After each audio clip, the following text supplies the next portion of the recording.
This time on Graveyard Carz, good news from Mark's daughter 3 girls, and now she's got a boy coming. is bad news for the shop. She does not want to do this season's autopsy reports. Mark tasks Aaron with finding a new host for his pet project, the Autopsy reports. But will the show's producers unearth a hidden talent?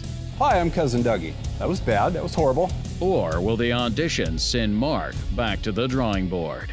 No, that's going to be edited. Okay, When news arrives of a client's failing health, I guess Gilbert has taken a turn for the worse. Mark and Justin band together to finish his car while there's still time. Experience the final moments of this amazing 1971 Roadrunner's journey home and the very personal struggle to make it in time for the owner to see his car one last time.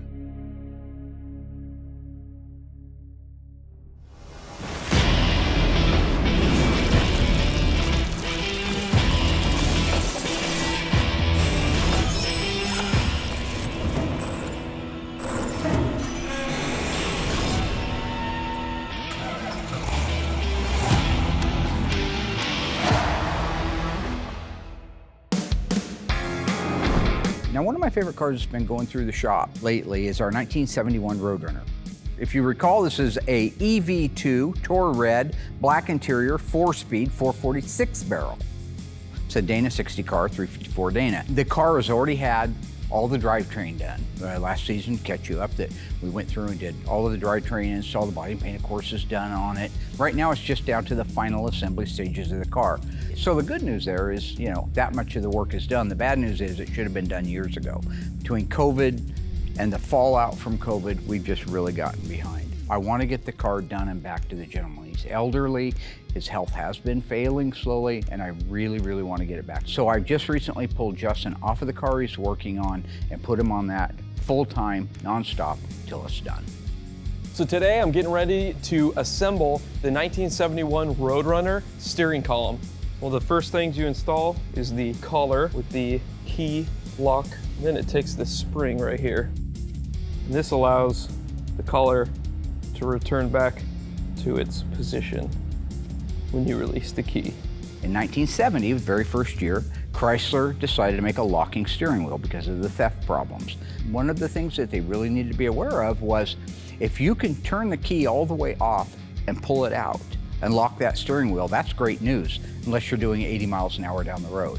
So in 1970, to make sure that you could not turn the key all the way back to the opposition and remove the key, they had a manual interlock. An interlock that worked with the transmission and the shifter, whether it was an automatic or a stick shift. A bunch of relay rods and torque shafts got engaged, relayed all the way up to the column, rotated it, you could get the key out. So basically, those are the pieces he's putting in now. You always want to make sure that this is nice and greased up because it makes contact with that part of the steering collar. You don't want any snags. It takes these 4 screw style bolts. Sometimes when you want to tighten it up, it wants to tweak one way, but you gotta make sure to do it slowly. Keep checking to see if that spins freely. This is our ignition switch. This is all original. You just feed these right through the collars. This has the key and buzzer. I can show you how that works after we get this installed. I'm just gonna set that right there. And then this piece right here, you just put a little bit of grease on the moving surfaces.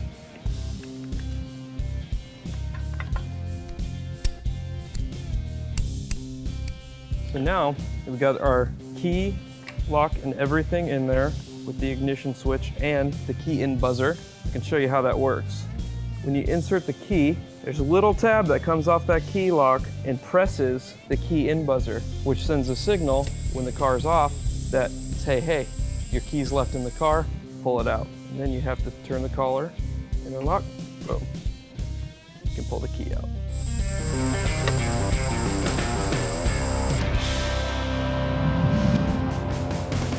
I don't know if you've heard that Alyssa is pregnant. So the reason this young man is sitting next to me is because recently him and I went round and round like we do, In the interest of transparency, we thought we'd share some of this with you. Those of you who are familiar with graveyard cars know that a few seasons ago I came up with a thing called the Autopsy report. Alyssa tried out for it, did a great job. Was doing a great job. If you go back and you watch them, they're very informative. They get to the point, they tell you how to decode a fender tag. Would you agree with all that stuff? Well, Alyssa, as you may or may not know, is pregnant with her 4th child, a boy. Oh, wow. Yep, finally. I didn't know that. That's cool. Three girls, and now she's got a boy coming. I'm trying to get him to call him Mini Trey, but not interested. Well, keep working on it. This is what they call it. It's a joke. Anyway, she does not want to do this season's autopsy report. So I went to Aaron and I said, hey, listen, I want to keep doing the autopsy report. Alyssa doesn't want to do them. I had some ideas, just like I always do. I come in, I'm fertile, I got great ideas. I don't know if anybody's used this yet, the confessional. I'm a friend first, a boss second, and probably an entertainer third. Boo! I think the tray cam is working really well. I think everybody is a big fan of it. Gives you guys at home a chance to see what's going on behind the scenes. A Thai food restaurant, but it's in a ship, and it's split right down the middle, and it's called the Titanic. And immediately he just goes to some kind of defensive thing, like he's an attorney or something, and starts shooting me down. What about like a stripper or something? An attractive, they don't have to clothes up, but somebody really pretty. Okay, but I wasn't married to the idea of the stripper, and it wasn't a sexual thing anyway. She didn't have to take her clothes off, I was just thinking, you know, usually they're attractive, and so somebody attractive. Obviously, network TV, can't take it off. I don't see where it's a problem. Yeah, why don't you ask Suzanne what the problem is with that? No. What is the problem with me coming up with clever ideas? What, you say they're gimmicks or they're... Yeah. Novelty, I think, was the word I used. I think I said... Give me an example of a novelty. You punt to novelty. Well, I mean, in this particular case, you were asking to have a little person do the presentation. What about a little person? Why is that ooh? No, it's just you tend to you go for these sort of mildly, can we say exploitative sort of approaches where you try to find... I try not to label people, sir. I don't see how it's a gimmick to have a little person doing this. It's exploitative. What's exploitative about it? You talked about lifting them up and putting them next to the fender tag so they could read it. All I was thinking is you could pick them up and put them right on the fender itself, right next to the tag, and they could read it. It'd be easier for them. And so this is a strategic move. Yeah. You don't like that idea? Fine. How about somebody that stutters? Why did we have to do... Because somebody that stutters is going to repeat the code over and over again, right? You know how they'll never go to the second half of the word? They'll say tomorrow, right? They're trying to say tomorrow, but they go, duh, duh, duh. We are not doing stuttering. No. This is exactly what I was talking about during the 200th episode. You guys don't get to see all this stuff that we normally cut out, but this is what I have to deal with day in, day out. He requested that we get a blind person to do this because he said that he could feel the numbers. It's Braille. That's not Braille. Raised lettering is not Braille. Well, you read with your fingers. Okay, that part's true. About a blind person. Okay. No, a blind person. Think about it. Well, they could feel the... That's right. They're basically Braille anyway. Okay, so you're going to create a sheet, a sign-up sheet for everybody. Get me some names, get me some auditions. I can do that. Don't waste my time. I got lots going on. Okay? Clearly. Well, I know that's sarcasm. That's fine. Don't take any of the employees that can't read. You know, half my team can't read, so I don't want them trying to read a fender tag. Okay, it's a waste of my time. And I want to make sure that there's a priest or a nun, a blind person, a little person, and then somebody with, I don't know, what's that one Michael J. Fox has got? Oh, no, I'm gonna use that. No, that's gonna be edited. Okay, they can read too. Yeah. Most of that is gonna be completely censored.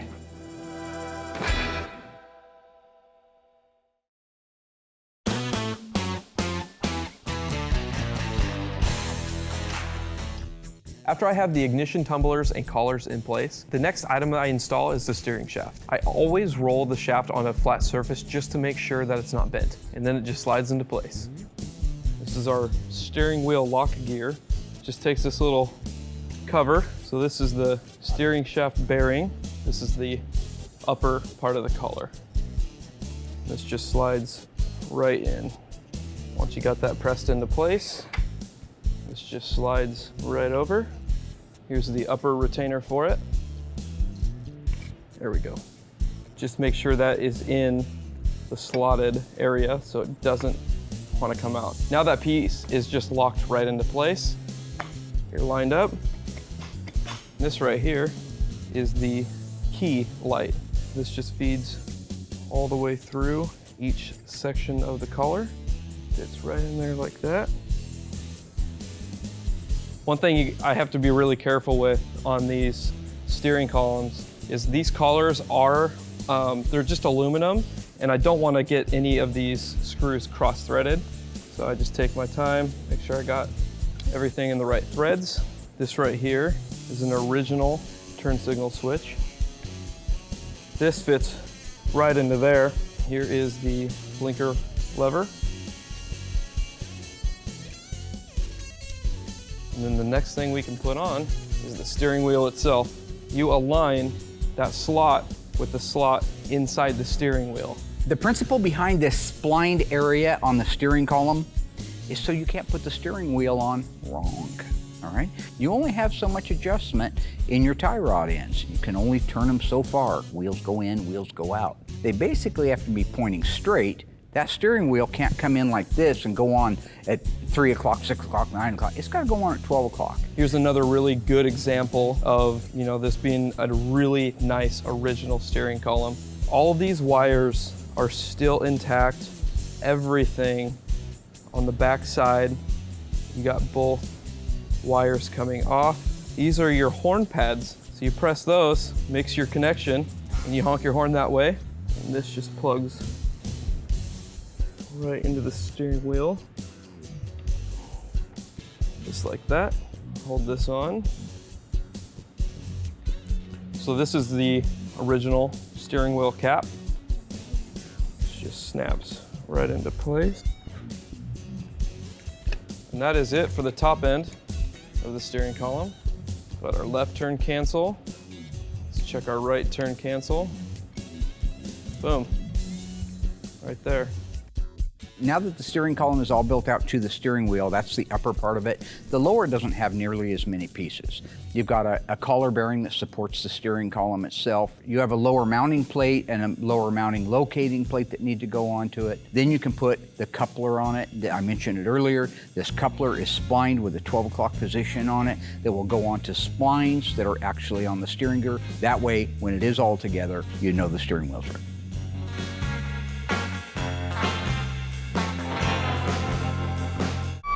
This is the all-new 1971 Roadrunner two-door hardtop.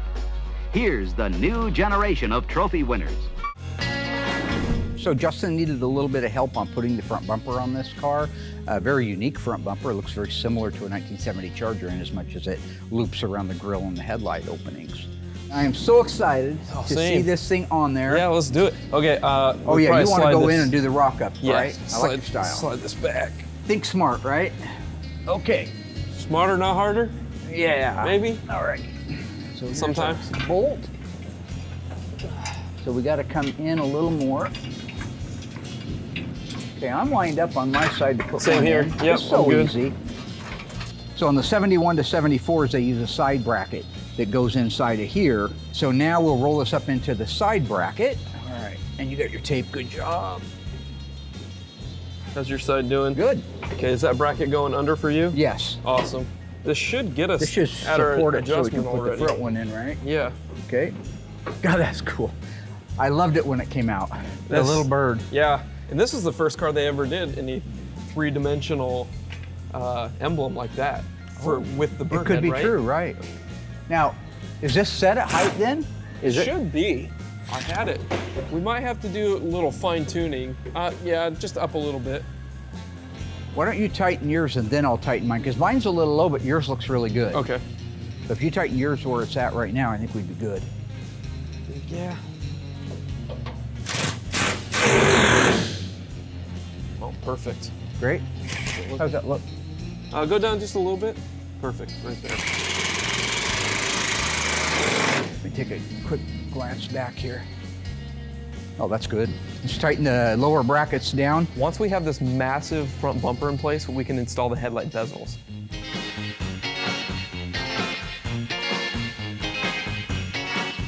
You still like doing this by hand, don't you? I don't blame you.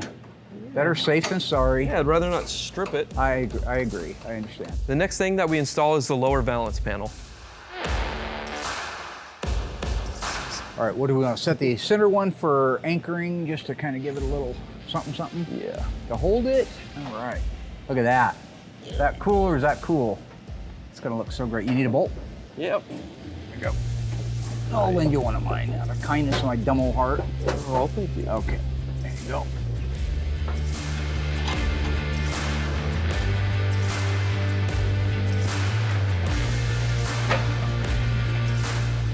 I just love how well this car has been coming together.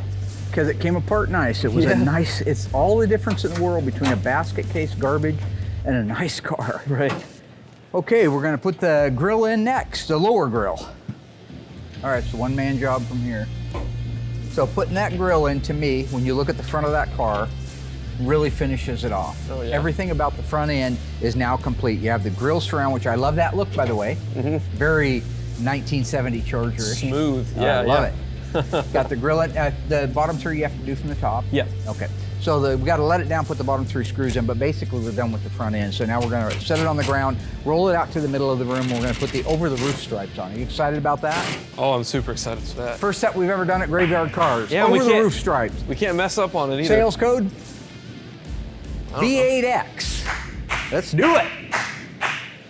Now, did you order 2 sets or just the one? 4. 4. We've been here before.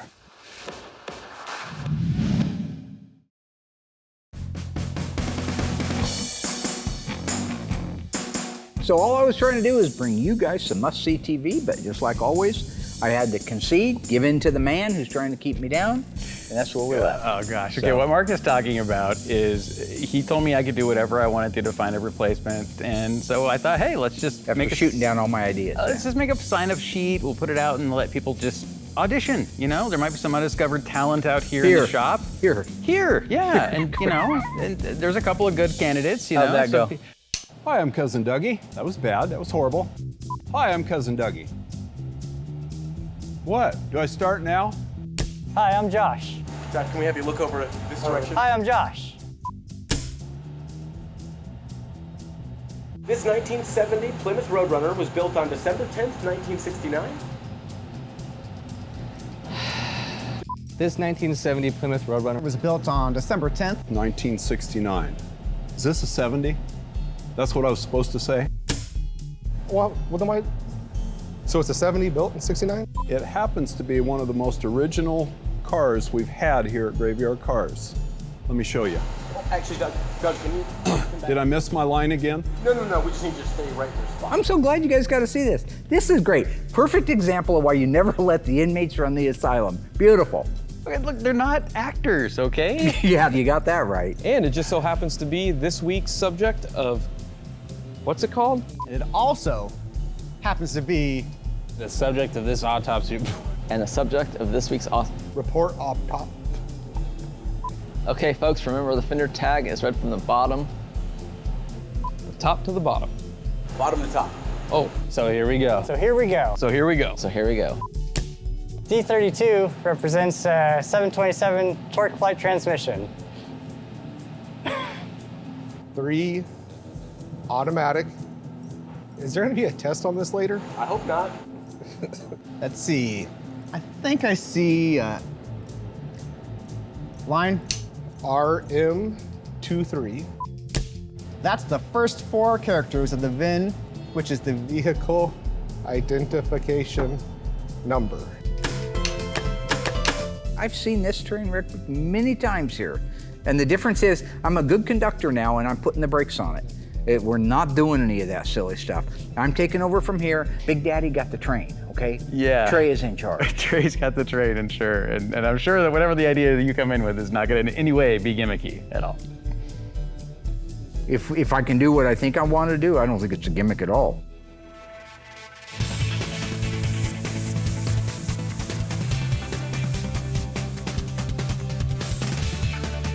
You know, this Roadrunner is really well optioned. Now, even though the owner didn't want all of the things that it's optioned for to go back onto it, the over-the-roof stripe he definitely wanted. See, his whole point is he has a race car that looks just like it. So all of the things on the race car he wants on this car. The race car is a clone. This one's a real car and has them. But the over-the-roof stripe, this is a complex, cool, reflective stripe that goes over the roof and tapers back with the Roadrunner swatch down at the bottom near about the 12 o'clock position of the quarter panels on both sides. We happen to have an original car with an original over-the-roof stripe that Justin and I were able to pull in and get all the dimensions off of.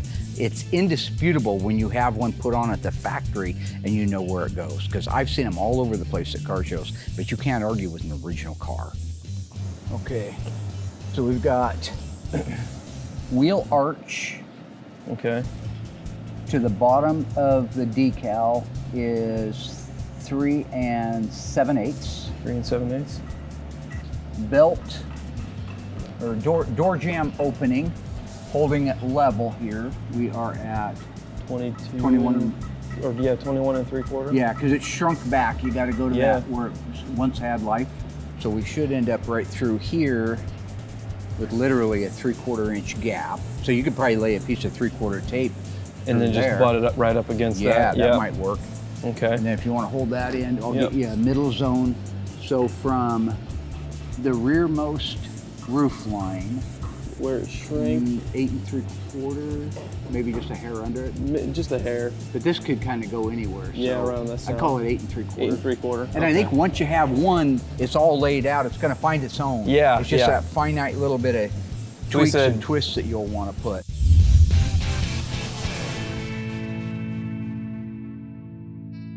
Still to come, time is of the essence for the completion and delivery of the 1971 Roadrunner 446 barrel. Mark and Justin move from assembly to decals and the precise placement of the Roadrunner's stripe.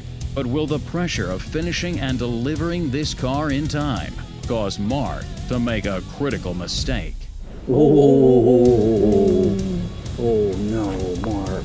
Find out when Graveyard Carz returns.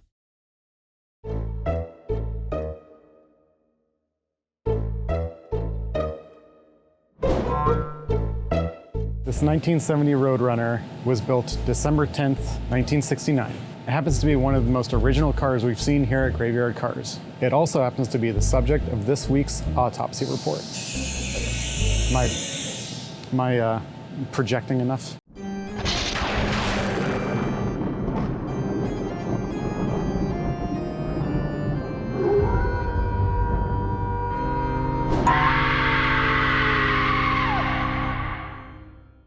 Okay folks, remember that the fender tag is read from bottom to top, left to right. So here we go.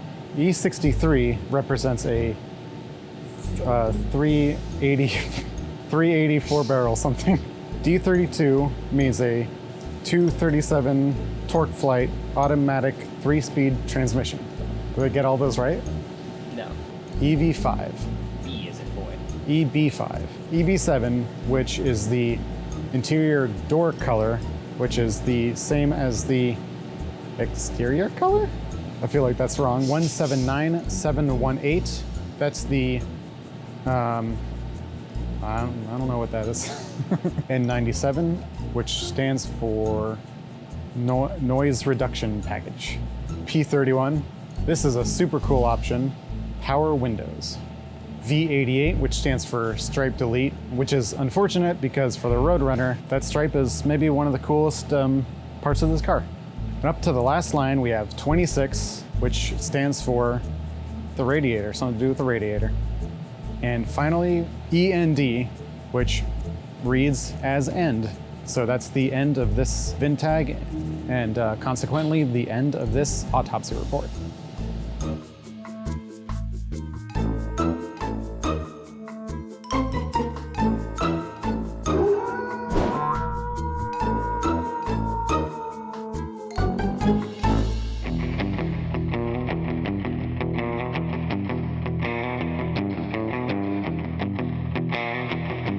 Getting ready to install the over-the-roof stripes.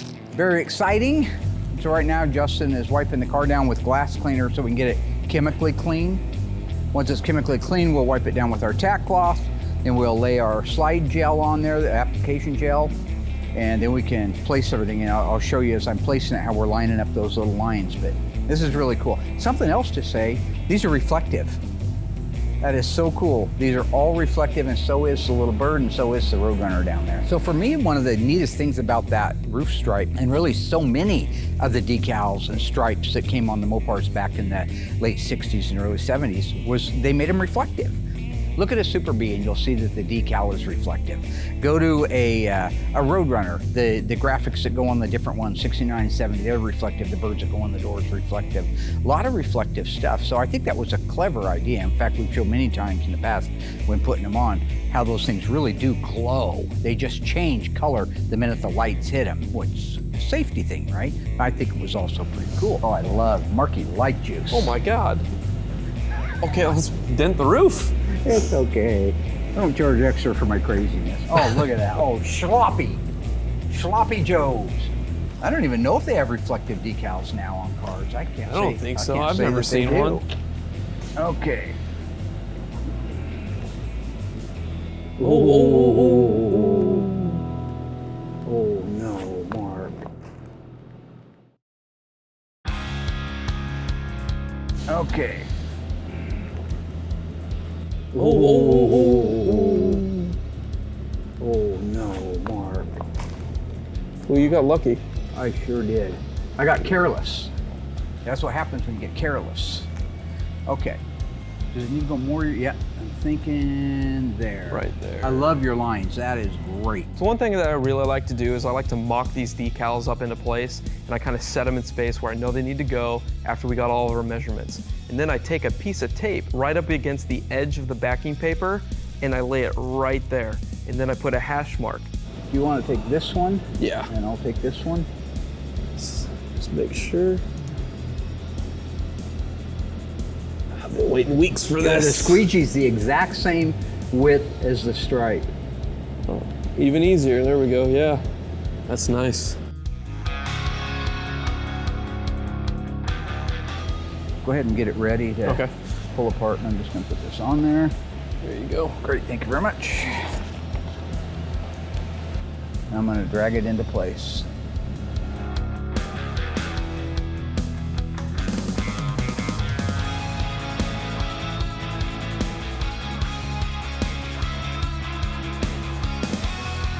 All right, my side is gonna be ready now just to sit. Just sit, okay. So while they sit, I can get the... If you wanna put the spoiler on, can't wait to see it. Oh, I'm super excited.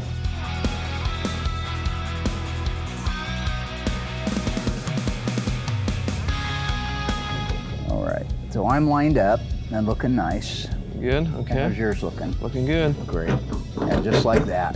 Just like that. Nice. So the wing that we're putting on here, a very nice part. This is not something you just buy in a catalog. We get these from Dante. They are replicas of the original. They come with all the original bracketry and supports and the hardware that holds it in there. And it's kind of complex. The very first thing you have to do is once you put the spoiler down through the holes in the trunk lid, you need to marry those two together. And that's just a captive washer style nut that goes into place and gets tightened down. Not over tightened, but tightened down.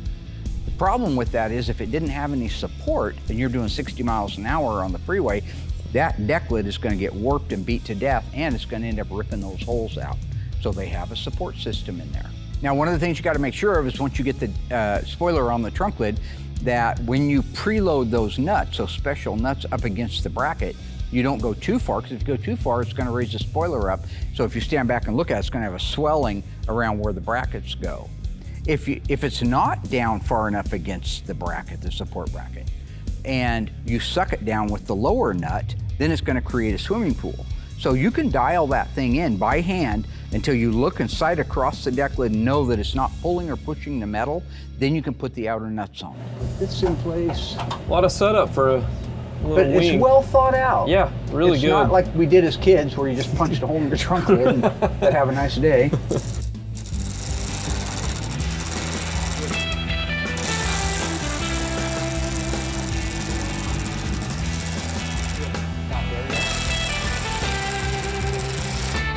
Okay, we'll put our lock washer and jam nuts in place. Beautiful. And Just want to watch that spoiler when you tighten it down to make sure nothing goofy happens. If it starts walking it in or out. Yeah. Right now I'm looking real good. Looking good? Okay. All right, so we've got a spoiler on, got our decals on the roof. That's great. And so we're going to let those set overnight. Looks good. Good job. Excellent. Thank you. Oh, love it. Look at that. That's great. It looks so good.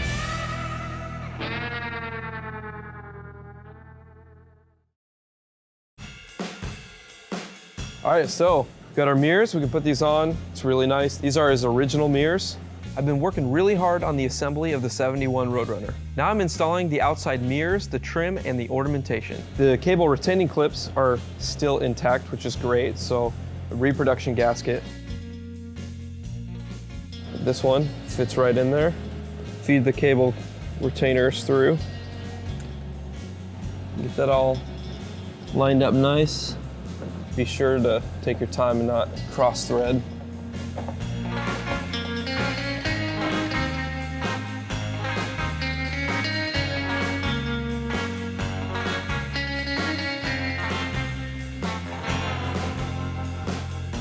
The next item to install are the turn signal indicators, and the sales code is L31.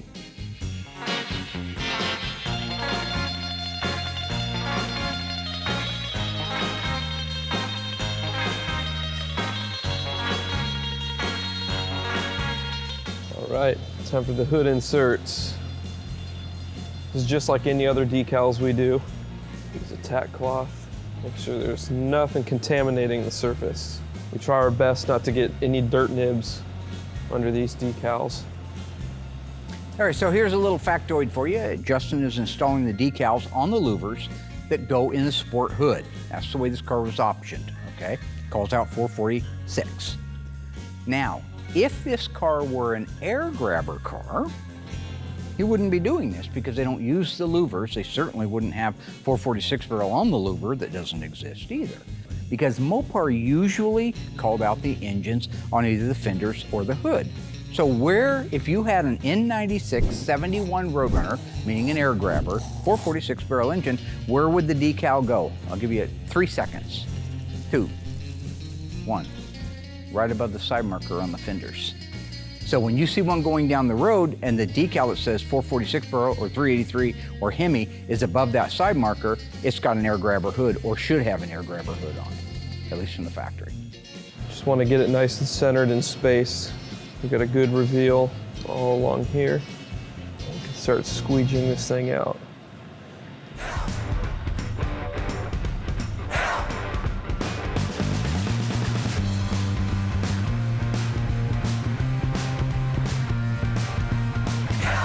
There we go.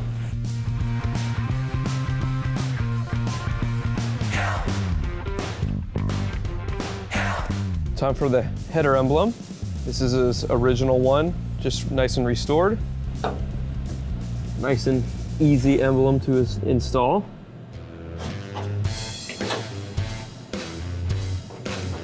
Another really cool decal on this car is the Plymouth circular decal. I really love this. It fits perfectly around the emblem area and it really sets off that header panel.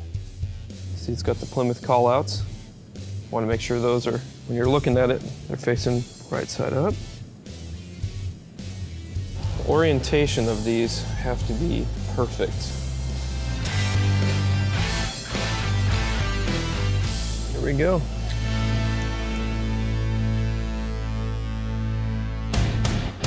Stay tuned. With the final steps of assembly complete, this 1971 Roadrunner 4-speed 446 barrel is now road ready.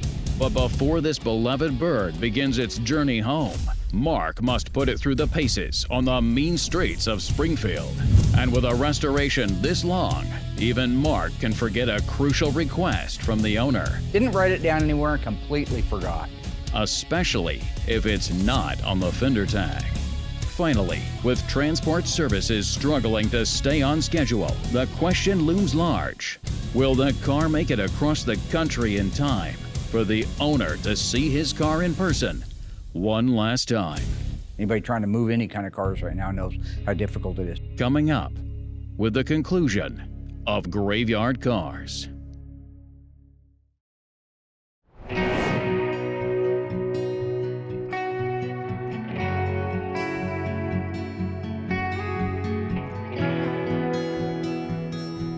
You know, we've been making great progress on the car, but I did get a phone call from Greg, who is Gilbert Gay's son. That's the owner of the car. See where we're at on the car, how it's going, because I guess Gilbert has taken a turn for the worse. Was in ICU, in and out of the hospital. And so we did end up sticking the rest of the team on the car, and it is something to keep him motivated, you know, because I was doing that with my mom. When my mom was sick, I was coming up with anything, you know, pictures of the dogs, kids, grandkids, telling stories, doing my best comedy stuff, you know, trying to keep her spirits up.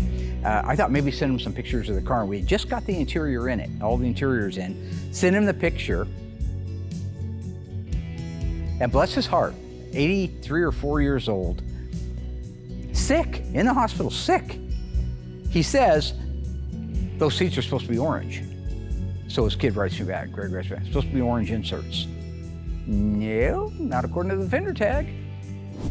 So I write back, no, I'm sorry, maybe he's confused, you know, he's old, he's confused, right? Well, somebody's confused, but it wasn't Mr. Gay, it was me. Turns out I had forgot all about a 4-year-old conversation, because this is an old car, it's been around here, where he said, I know it isn't coded for the orange interior, but I would like the orange interior. Sure, Mr. Gay, no problem, we'll take care of it. Didn't write it down anywhere and completely forgot. He remembered. Sick as he was, he remembered. So the very next day, I sent our driver up to Portland to pick up some new old stock material for both the orange and the black, then took him over to John, Stan's Upholstery, and had him completely redo everything in factory original appearance and material, and did it all in 3 days.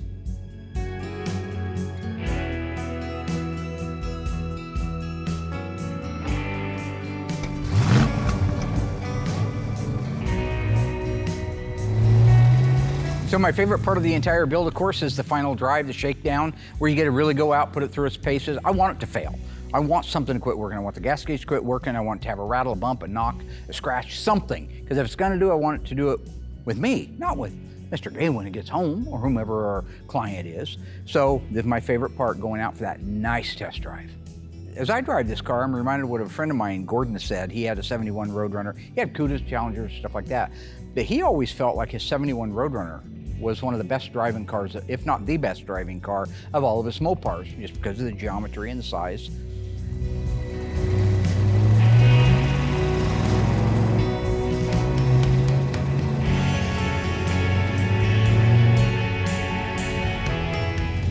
Talking to Tony D'Agostino, he feels the same way. Great running, driving, tracking car. They handle well, they're comfortable, you don't feel boxed up like you do in an e-body.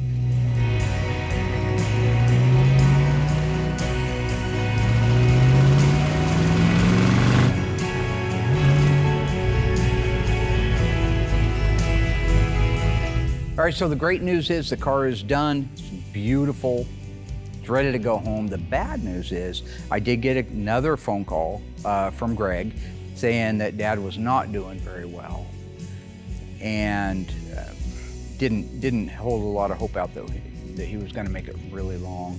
Wanted to just check in where we were at. So, you know, I hate that stuff. I hate it, because I always feel guilty because number one, I'm overdue to have it done. And two is it always just brings up bad memories for myself. But anyway, I got on a call real quick with our shipper. I did a little bit of begging and I was able to get it picked up that Thursday, with the promise that it would be to Mr. Gay the following Thursday. So we were all just like, all right, that's really good timing. It's a miracle that we can get anything shipped that fast in today's world. Anybody trying to move any kind of cars right now knows how difficult it is. So that was really, really good news.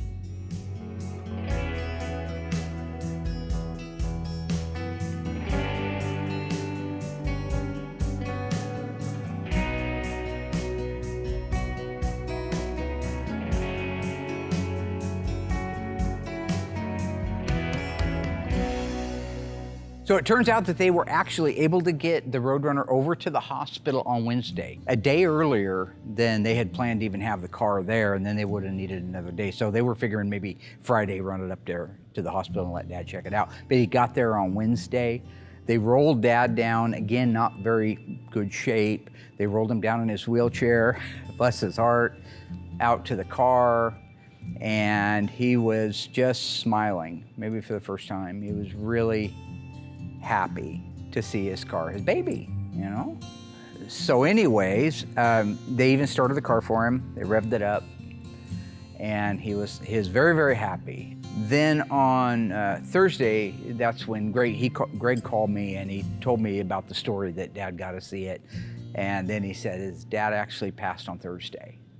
So Mr. Gay passed away after he saw his car. And my point that I've said before, if you haven't had a car in your life that meant something, it's okay. That said, it doesn't make you a better or worse person than anybody else, but to a lot of people, to our 100 and some clients out there now and the 50 or 100 that are in the past, these cars meant something to them.